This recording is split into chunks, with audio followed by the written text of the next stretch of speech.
Dječja mašta. Može svašta. Duboko dišimo.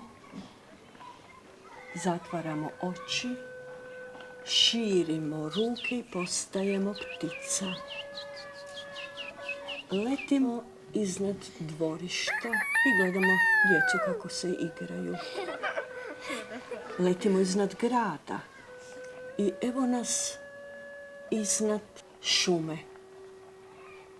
Nije ni taj jutarnji krug toliko važan, jer imamo i ovo dok sjedimo u grupama i to sad možete reći uvjetno rečeno, to su mali krugovi, to su male grupe, oni uvijek gledaju jedan drugoga. Ali kad se gledamo ravno u oči, to znamo da je iskreno. Potpuno. Dok nije Alen krenuo, nisam znao na koji način to funkcionira. A još tih ljudi što skuplja? 100 ih skuplja. 400.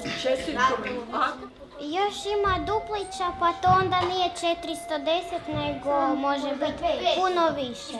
A poklon ostaje još uvijek Od 100 kuna. Daju ti 100 kuna, a oduzmu ti 300. Ili primjer, ti daješ njima. Sad sam ove 3 godine shvatio da je to sasvim drugačiji način učenja. bunimo se za naša prava, što ste rekli. Opa, što to znači da ja kršim vaša ljudska prava?